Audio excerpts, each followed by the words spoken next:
Shalom saudara-saudara sekalian, berjumpa lagi bersama saya Laus Deo dalam program LDC, Laus Deo Commentary, yaitu sebuah program yang meluruskan tentang kesalahpahaman orang-orang terhadap kekristenan dalam hal iman, doktrin, dan lain sebagainya. Kali ini saya ingin mengomentari sebuah video singkat yang diposting di sosial media. Maki Bong, mari kita bongkar Mei Chen Hetai. Lukas siapa? Aku tanya lu, Lukas siapa? Lukas itu orang goyim. Dia tidak pernah mengenal Yesus. Lukas bukan murid Yesus.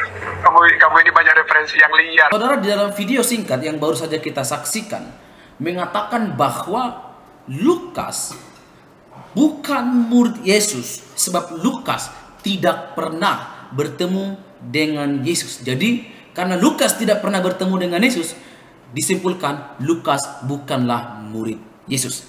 Nah, saya akan membuktikan kalau klaim argumentasi orang yang mengatakan hal itu adalah salah, dan saya mau katakan itu adalah penyesatan. Yang mana pembuktian saya akan berdasar pada dua argumen ini. Argumen pertama saya, kalau kamu tidak tahu apa-apa, jangan berlagak sok tahu, apalagi tentang kekristenan. Jadi kalau kamu tidak tahu apa-apa, khususnya tentang murid-murid Yesus, ya udah jangan mempermalukan dirimu dengan kebodohan yang kamu tunjukkan kepada publik, yang memang secara tidak langsung orang akan melihat, oh dia orang pintar karena dia mengetahui. No, saya mau katakan kamu bodoh, kamu tidak tahu apa-apa tentang kekristenan, tapi kamu berlagak sok tahu tanpa kamu membuktikan dengan bukti yang valid. Itu pertama.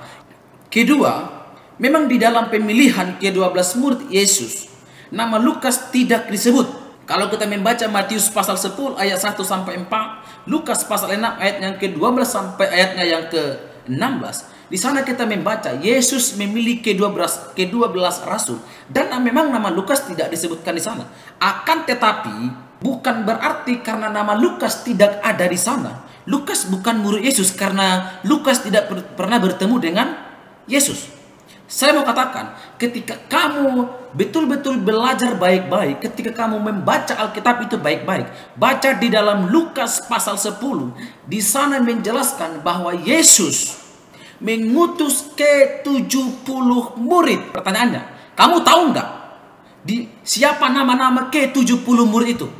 Saya mau katakan, Lukas adalah murid Yesus, dan Lukas pernah bertemu dengan Yesus, dan itu akan saya buktikan. Nah, untuk membuktikannya itu, saya berangkat dari sebuah tulisan Philip Schaff tentang bapak-bapak gereja yang terkenal, yaitu Hippolytus. Yang mana Hippolytus ini adalah merupakan murid dari Irenaeus, dan Irenaeus adalah murid dari Polikarpus, dan Polikarpus adalah murid dari Rasul Yohanes, yang dimana Rasul Yohanes adalah murid yang dikasihi Yesus Kristus.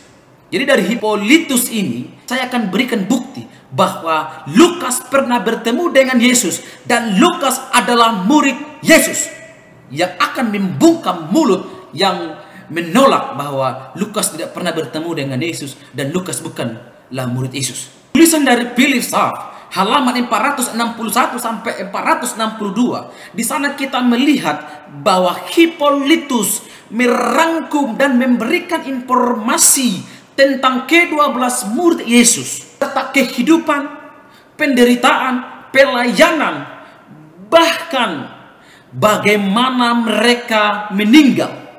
Itu di dalam tulisan Philip Schaff tentang ke-12 murid Yesus. Dan di dalam halaman 462 sampai 465, khususnya pada nomor 14 dan nomor 15, nama Markus dan Lukas disebutkan. Ini adalah merupakan bukti nyata bahwa Lukas, penulis kitab Injil, pernah bertemu dengan Yesus, dan Lukas adalah murid Yesus. Jadi argumen kamu yang mengatakan bahwa Lukas tidak pernah bertemu dengan Yesus dan Lukas bukanlah murid Yesus, kamu salah. Itu saya bantah hari ini. Saya mau katakan, kamu salah, kamu belajar lagi. Kalau kamu tidak tahu apa-apa, jangan berkoar-koar. Dan lewat bukti itu, saya membantah argumen kamu dan mengatakan bahwa kamu adalah stupid. Jadi sampai di sini komentar singkat saya. Saya menghimbau bagi saudara-saudara sekalian, jangan mau dibodohi, jangan mau dibohongi oleh orang-orang yang tidak tahu apa-apa, lalu percaya karena saudara tidak pernah mendengar atau tidak pernah tahu tentang sesuatu hal. Dan saya juga menghimbau agar saudara-saudara sekalian memiliki kemauan untuk belajar dan terus belajar sampai kita tidak bisa dibohongi mereka yang tidak pernah belajar tapi berlagak sok tahu, khususnya dalam hal kekristenan.